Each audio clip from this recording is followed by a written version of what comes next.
or so, and today I'm going to be talking about the US-China case analysis that I had chosen.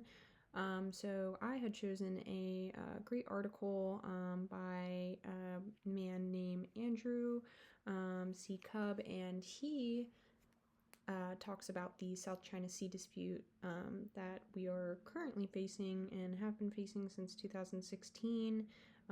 And with recent updates in the news as well, it only looks like it might get worse, especially with certain trade ports and tariffs and stuff like that. So let's just kind of dive into it. We're gonna go into the historical overview of the roles of U.S. and China. So to understand the current dynamics, we need to consider the historical roles that nations have played. The United States emerged as a global power after World War II, promoting liberal values and forming key international institutions. Meanwhile, we have China, a historical dominant civilization that has been undergoing rapid economic and geopolitical rise since the late 20th century. These contrasting trajectories also set stage for their clash in the South China Sea. So that's just kind of a little bit of a background of these two, going from the 20th century to the present, and what kind of powers China had with its ancient civilization.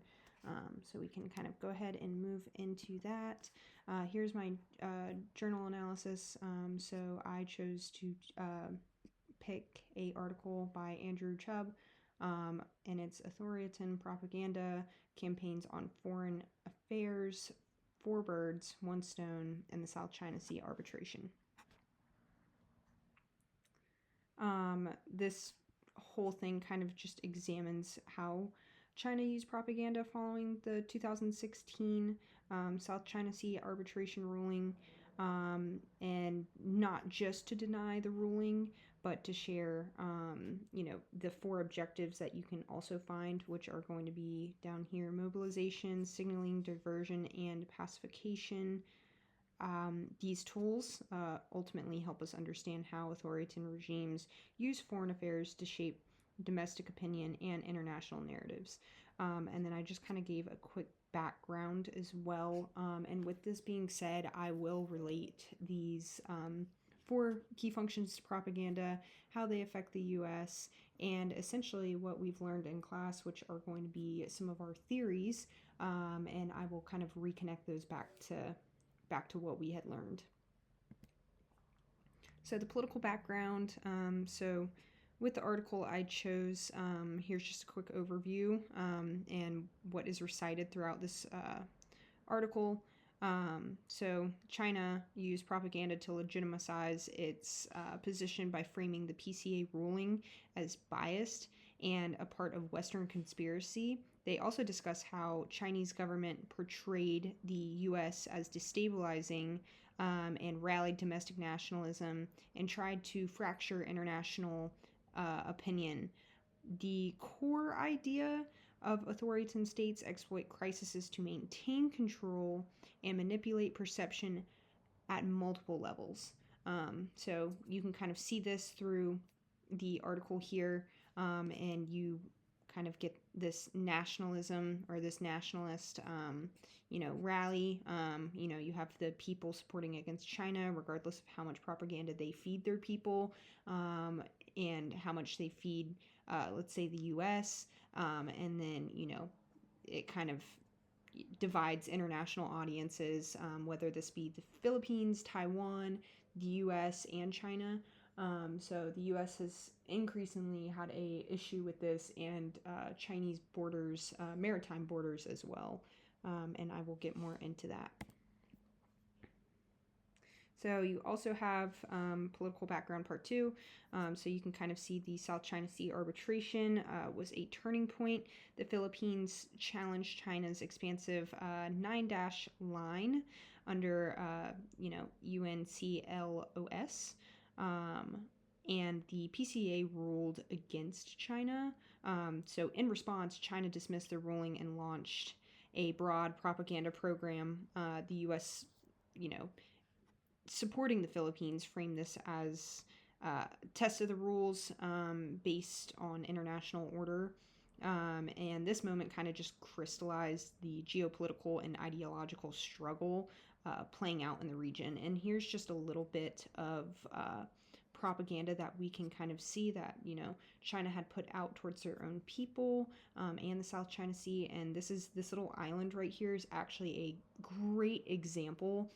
So China, in recent years, they have been pumping sand into the middle of the ocean and calling it a part of their land as well, just to kind of expand maritime borders. And they're doing this very, very close to the Philippines.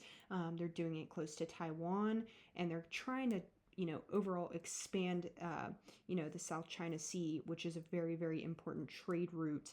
And, economically, the U.S. depends on it.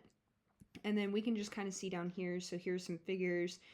So this is, prominent state media coverage on the SCS arbitration. And this is just a monthly count. And then down here, you're going to have your media coverage by day. So this kind of shows how many newscasts were put out on an individual day. And you can kind of see that the example that they used. So Global Times, they used that media source. They also used other Chinese media sources as well, and ultimately tried to spread that to other countries. So you may be asking yourself, why is the U.S. invested in South China Sea debate? Well, the U.S. has strategic, economic, and legal interests in the South China Sea. It conducts the freedom navigation operations to uphold international law and secure maritime trade, which is very, very important because a lot of our trade routes are established to China, and vice versa. So it is very, very important for us. Militarily, you can kind of see that it seeks to counter China's growing presence. Obviously, China is a growing country. There are a lot of people there. And overall, it's, everyone's got to expand, but there has to be some sort of international law set in place for that. And then economically, the U.S. Firms, global supply chains, depending on China, we depend a lot on this region. Even though the U.S. hasn't ratified UNCLOS, it supports the ruling to reinforce a lawful international system, which we can kind of see more of that kind of popping up with, as current days and our current president. We can just kind of see more of that popping up. Our ports, our ships are sitting kind of stagnant in the middle of the sea. So yeah. So some of the main questions for this case study, are why do authoritarian states sometimes play dangerous international crises and embarrassing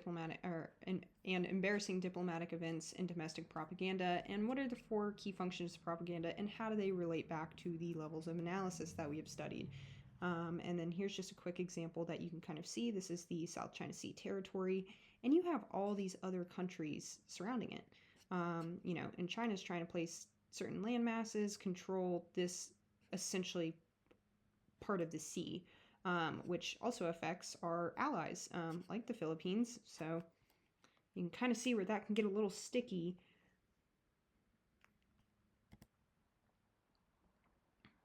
All right, and then we have our 4 key functions to propaganda. You have mobilization, signaling, diversion, and pacification. So mobilization unites domestic audience around nationalism. Signaling sends message to foreign powers. Diversion draws attention away from initial problems, and pacification soothes dissent by framing a regime stance as morally justified. And these are often used simultaneously, enhancing the regime's legitimacy and strategic positioning. So essentially what that does, for example, with the mobilization aspect, you can kind of see at a group level mobilization can help consolidate public support by creating a unified national identity centering around a common cause. In China's case, this is the South China Sea dispute, and it was framed a matter of national pride, just kind of portraying the government's defense of its territorial claims and unifying efforts to protect the nation's interest or national interest from foreign encroachment. But again, with mobilization at this group level, we can also see it at a state level. So mobilization was used to reinforce the regime's legitimacy by framing the arbitration ruling as an affront to China's sovereignty. The Chinese government presented itself as the rightful protector of the nation's territorial integrity. This helped solidify the Communist Party rule, presenting the regime as both capable and righteous in defending its national interests. So we can kind of see just with this mobilization example that, instead of there just being, one or the other connecting back to the theories, there's multiple. So this mobilization can connect on a group level and a state level. If we were going to get into signaling, you have a dyadic level, and then you also have a systemic level. If we were going to go into diversion, we can kind of see this is going to be at a group level. The Chinese government kind of redirects public attention away from, potential crises. But we can also see this at a state level. So diversion can, allow the leadership to consolidate its grip on power.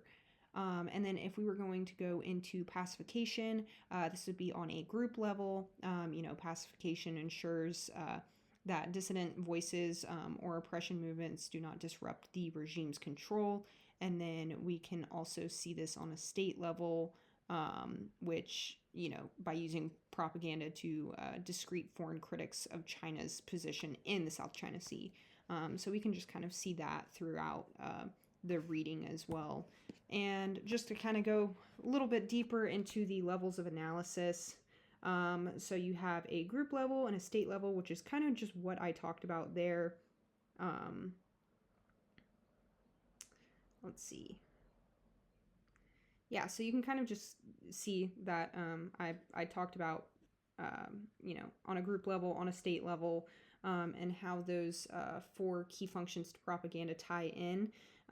From a group level perspective, propaganda campaigns were designed to rally Chinese people by portraying the PCA ruling as an effort or as an affront to national dignity. The government stirred nationalism, consolidating public support and quelling opposition. And I just have a good quote here from the article that I had chosen.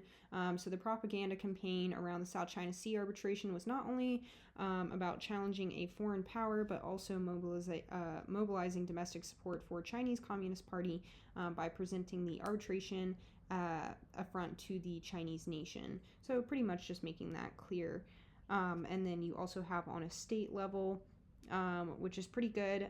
So you can see that the state's leadership used propaganda to assert its authority over the South China Sea, presenting its arbitration ruling as illegitimate decision by a biased trial, essentially. So if we were to look at a good quote from that, we can see at a state level, China's propaganda sought to portray the arbitration as not only a challenge to its sovereignty, but also a challenge to the very legitimacy of international legal systems. So state level, group level, and then we can see at a dyadic and systematic level. So at a dyadic level, propaganda targeted at the Philippines and its allies, which is also the U.S., painting them as the aggressors. And on a systemic level, China had sought to reshape global norms and perceptions of their country and of the South China Sea as a whole. And it kind of framed itself as respecting the international law despite rejecting the ruling, and presented an alternative global order where sovereignty trumps multilateral consensus. And we can kind of see a good quote down here. China's propaganda efforts aim to reshape the international legal and political order regarding territorial disputes, portraying the arbitration ruling as flawed and politicized decision, and presenting China as the victim of international bias, which in this case they technically aren't. If we were to speak historically, maybe, but you also have other surrounding countries like the Philippines, like Taiwan, who also have a huge part in established trade routes in the South China Sea. And if South China Sea were to essentially cut that off, it would make it a lot harder to get around. So that is my presentation, and just like a quick conclusion. Chubb's analysis revealed how authoritarian regimes like China use propaganda across multiple levels to assert power, legitimize policies, and change international norms. The South China Sea dispute isn't about territory, it is a battlefield for competing visions of global order. This just kind of illustrates a broader conflict between authoritarian assertiveness and the rules-based system championed by the West. And when I do write my paper about this, I tend to kind of get more onto the U.S. side and its allies, and kind of just tie it into current day issues that we are seeing with established trade routes. And yeah, hopefully you guys enjoyed my presentation, and thanks for listening.